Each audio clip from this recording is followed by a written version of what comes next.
नमस्कार दोस्तों, कैसे हैं आप लोग। श्री जीवन मंथन के इस सफर में आपका स्वागत है। शुरुआत करने से पहले दोस्तों हमारे चैनल को सब्सक्राइब करना ना भूलें और हाँ, बेल आइकन को दबाना भी ना भूलें ताकि चैनल से संबंधित सभी ताज़ा जानकारियाँ आपको समय समय पर मिलती रहें। और आज की पोस्ट अगर आपको अच्छी लगे तो लाइक और शेयर भी करिए। आपके सुझाव भी सादर आमंत्रित हैं। हर साल माँ दुर्गा को समर्पित पर्व नवरात्रि साल में 2 बार आती है।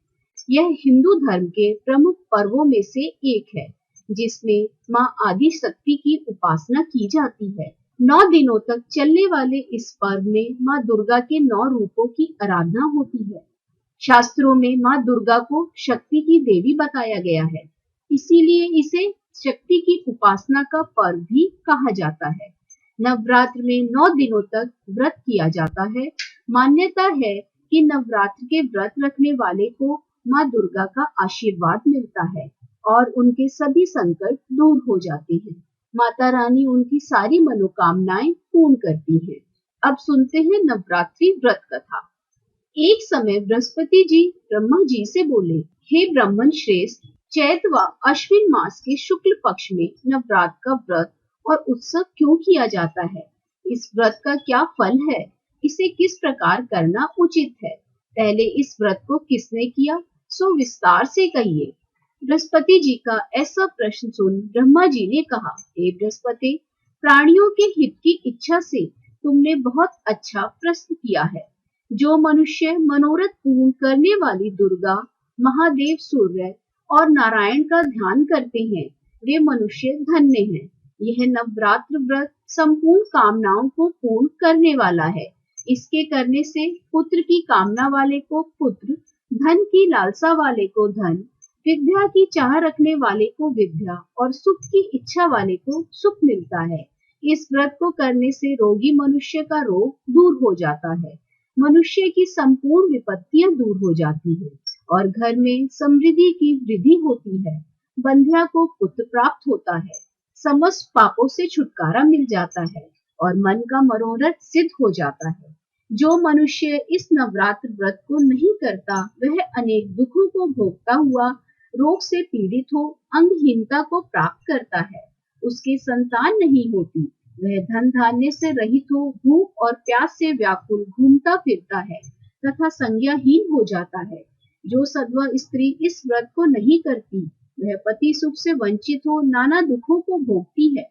यदि व्रत करने वाला मनुष्य सारे दिन का उपवास ना कर सके तो एक समय भोजन करे और 10 दिन बांधवों सहित नवरात्र व्रत की कथा का श्रवण करे।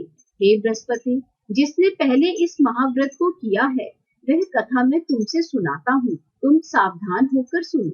इस प्रकार ब्रह्मा जी का वचन सुनकर बृहस्पति जी बोले, हे ब्राह्मण, मनुष्यों का कल्याण करने वाले इस व्रत के इतिहास को मेरे लिए कहो। मैं सावधान होकर सुन रहा हूँ। आपकी शरण में आए हुए मुझ पर कृपा करो। ब्रह्मा जी बोले, प्राचीन काल में मनोहर नगर में पीठक नाम का एक अनाथ ब्राह्मण रहता था। वह भगवती दुर्गा का भक्त था। उसके संपूर्ण सद्गुणों से युक्त सुमति नाम की एक अत्यंत सुंदरी कन्या उत्पन्न हुई। वह कन्या सुमति अपने पिता के घर बाल्यकाल में अपनी सहेलियों के साथ क्रीड़ा करती हुई इस प्रकार बढ़ने लगी, जैसे शुक्ल पक्ष में चंद्रमा की कला बढ़ती है। उसका पिता प्रतिदिन जब दुर्गा की पूजा करके होम किया करता, वह उस समय नियम से वहां उपस्थित रहती। एक दिन सुमति अपनी सखियों के साथ खेल में लग गई और भगवती के पूजन में उपस्थित नहीं हुई। उसके पिता को पुत्री की ऐसी असावधानी देखकर क्रोध आया और वह पुत्री से कहने लगा, अरे दुष्ट पुत्री, आज तूने भगवती का पूजन नहीं किया, इस कारण मैं किसी कुष्ठ रोगी या दरिद्र मनुष्य के साथ तेरा विवाह करूंगा। पिता का ऐसा वचन सुन सुमति को बड़ा दुख हुआ और पिता से कहने लगी, हे पिता, मैं आपकी कन्या हूँ तथा सब तरह आपके अधीन हूँ। जैसी आपकी इच्छा हो वैसा ही करो। राजा से, कुष्ठी से, दरिद्र से अथवा जिसके साथ चाहो मेरा विवाह कर दो, पर होगा वही जो मेरे भाग्य में लिखा है। मेरा तो अटल विश्वास है, जो जैसा कर्म करता है उसके कर्मों के अनुसार वैसा ही फल प्राप्त होता है, क्योंकि कर्म करना मनुष्य के अधीन है। पर फल देना ईश्वर के अधीन है। जैसे अग्नि में पड़ने से ऋणादि उसको अधिक प्रदीप्त कर देते हैं, इस प्रकार कन्या के निडरता से कहे हुए वचन सुन उस ब्राह्मण ने क्रोधित हो अपनी कन्या का विवाह एक कुष्टी के साथ कर दिया और अत्यंत क्रोधित हो पुत्री से कहने लगा, हे पुत्री, अपने कर्म का फल भोगो। देखिए भाग्य के भरोसे रहकर क्या करती हो। पिता के ऐसे कटु वचनों को सुनती मन में विचार करने लगी, अहो मेरा बड़ा दुर्भाग्य है जिससे मुझे ऐसा पति मिला। इस तरह अपने दुख का विचार करती हुई वह कन्या अपने पति के साथ वन में चली गई और डरावने कुशायुक्त उस निर्जन वन में उन्होंने वह रात बड़े कष्ट से व्यतीत की। उस गरीब बालिका की ऐसी दशा देख देवी भगवती ने पूर्व पुण्य के प्रभाव से प्रकट हो सुमति से कहा, हे दीन ब्राह्मणी, मैं तुझसे प्रसन्न हूँ, तुम जो चाहो सो वरदान मांग सकती हो। भगवती दुर्गा का यह वचन सुन ब्राह्मणी ने कहा, आप कौन हैं? वह सब मुझसे कहो। ब्राह्मणी का ऐसा वचन सुन देवी ने कहा, मैं आदि शक्ति भगवती हूँ और मैं ही ब्रह्म विद्या व सरस्वती हूँ। प्रसन्न होने पर मैं प्राणियों का दुख दूर कर उनको सुख प्रदान करती हूँ। हे ब्राह्मणी, मैं तुझ पर तेरे पूर्व जन्म के पुण्य के प्रभाव से प्रसन्न हूँ। तुम्हारे पूर्व जन्म का वृतांत सुनाती हूँ, सुनो। तू पूर्व जन्म में निषाद की स्त्री थी और अति पतिव्रता थी। एक दिन तेरे पति निषाद ने चोरी की। चोरी के कारण तुम दोनों को सिपाहियों ने पकड़ लिया और ले जाकर जेल खाने में कैद कर दिया। उन लोगों ने तुझको और तेरे पति को भोजन भी नहीं दिया। इस प्रकार नवरात्र के दिनों में तुमने ना तो कुछ खाया और ना जल ही पिया। इस प्रकार 9 दिन तक नवरात्र का व्रत हो गया। हे ब्राह्मणी, उन दिनों में जो व्रत हुआ, व्रत के प्रभाव से प्रसन्न होकर मैं तुझे मनोवांछित वर देती हूँ। तुम्हारी जो इच्छा हो सो मांगो। इस प्रकार दुर्गा के वचन सुन ब्राह्मणी बोली, अगर आप मुझ पर प्रसन्न हैं तो हे दुर्गे, मैं आपको प्रणाम करती हूँ। कृपा करके मेरे पति का कोढ़ दूर करो। देवी ने कहा, उन दिनों तुमने जो व्रत किया था उस व्रत का एक दिन का पुण्य पति का कोढ़ दूर करने के लिए अर्पण करो। उस पुण्य के प्रभाव से तेरा पति कोढ़ से मुक्त हो जाएगा। ब्रह्मा जी बोले, इस प्रकार देवी के वचन सुन वह ब्राह्मणी बहुत प्रसन्न हुई और पति को निरोग करने की इच्छा से जब उसने तथास्तु ऐसा वचन कहा, तब उसके पति का शरीर भगवती दुर्गा की कृपा से कुष्ठ रोग से रहित हो अति कांतिवान हो गया। वह ब्राह्मणी पति की मनोहर देह को देख देवी की स्तुति करने लगी, हे दुर्गे, आप दुर्गति को दूर करने वाली, तीनों लोगों का संताप हरने वाली, समस्त दुखों को दूर करने वाली, रोगी मनुष्यों को निरोग करने वाली, प्रसन्न हो मनोवांछित वर देने वाली और दुष्टों का नाश करने वाली जगत की माता हो। हे अम्बे, मुझ निरपराध अबला को मेरे पिता ने कुष्ठी मनुष्य के साथ विवाह कर घर से निकाल दिया। पिता से तिरस्कृत निर्जन वन में विचर रही हूँ। आपने मेरा इस विपदा से उद्धार किया है। हे देवी, आपको प्रणाम करती हूँ, मेरी रक्षा करो। ब्रह्मा जी बोले, हे बृहस्पति, उस ब्राह्मणी की ऐसी स्तुति सुन देवी बहुत प्रसन्न हुई और ब्राह्मणी से कहा, हे ब्राह्मणी, तेरे उदाल्य नामक अति बुद्धिमान, धनवान, कीर्तिवान और जितेंद्रिय पुत्र शीघ्र उत्पन्न होगा। ऐसा वर प्रदान कर देवी ने ब्राह्मणी से फिर कहा, हे ब्राह्मणी, और जो कुछ तेरी इच्छा हो वह मांग ले।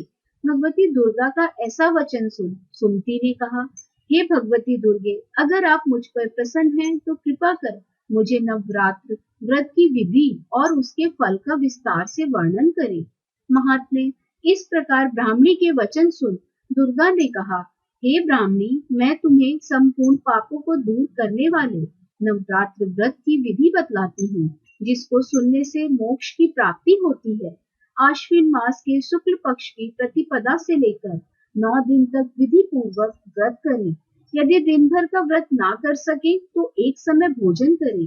विद्वान ब्राह्मणों से पूछकर घट स्थापन करें और वाटिका बनाकर उसको प्रतिदिन जल से सींचे।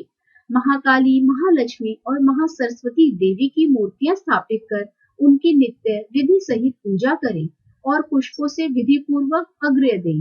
बिजोरा के फल से अर्घ्य देने से रूप की प्राप्ति होती है। जायफल से अर्घ्य देने से कीर्ति, दाख से अर्घ्य देने से कार्य सिद्धि होती है। आंवले से अर्घ्य देने से सुख की प्राप्ति और केले से अर्घ्य देने से आभूषणों की प्राप्ति होती है। इस प्रकार पुष्पों व फलों से अर्घ्य देकर व्रत समाप्त होने पर 9वें दिन यथाविधि हवन करें। खांड, घी, गेहूं, शहद, जौ, तिल, बिल्व, नारियल, दाख और कदम आदि से हवन करें। गेहूं से होम करने से लक्ष्मी की प्राप्ति होती है। खीर एवं चंपा के पुष्पों से धन की और बेल पत्रों से तेज व सुख की प्राप्ति होती है। आंवले से कीर्ति की और केले से पुत्र की, कमल से राज सम्मान की और दाखों से संपदा की प्राप्ति होती है। खांड, घी, नारियल, शहद, जौ और तिल तथा फलों से होम करने से मनोवांछित वस्तु की प्राप्ति होती है। व्रत करने वाला मनुष्य इस विधि विधान से होम कर आचार्य को अत्यंत नम्रता के साथ प्रणाम करे और यज्ञ की सिद्धि के लिए उसे दक्षिणा दे। इस प्रकार बताई हुई विधि के अनुसार जो व्यक्ति व्रत करता है उसके सब मनोरथ सिद्ध होते हैं, इसमें तनिक भी संदेह नहीं है। इन 9 दिनों में जो कुछ दान दिया जाता है उसका करोड़ों गुना फल मिलता है। इस नवरात्र व्रत करने से अश्वमेध यज्ञ का फल मिलता है। हे ब्राह्मणी, इस संपूर्ण कामनाओं को पूर्ण करने वाले उत्तम व्रत को तीर्थ, मंदिर अथवा घर में विधि के अनुसार करें। ब्रह्मा जी बोले, हे बृहस्पति, इस प्रकार ब्राह्मणी को व्रत की विधि और फल बताकर देवी अंतर्धान हो गई। जो मनुष्य या स्त्री इस व्रत को भक्ति पूर्वक करता है वह इस लोक में सुख प्राप्त कर अंत में दुर्लभ मोक्ष को प्राप्त होता है। हे बृहस्पति, यह इस दुर्लभ व्रत का महात्म्य है जो मैंने तुम्हें बतलाया है। यह सुन बृहस्पति जी आनंद से प्रफुल्लित हो ब्रह्मा जी से कहने लगे, हे ब्राह्मण, आपने मुझ पर अति कृपा की जो मुझे इस नवरात्र व्रत का महात्म्य सुनाया। ब्रह्मा जी बोले, हे बृहस्पति, यह देवी भगवती शक्ति संपूर्ण लोकों का पालन करने वाली है। इस महादेवी के प्रभाव को कौन जान सकता है। बोलो देवी भगवती की जय। राधे राधे दोस्तों, आप सब पर ईश्वर की कृपा सदा बनी रहे।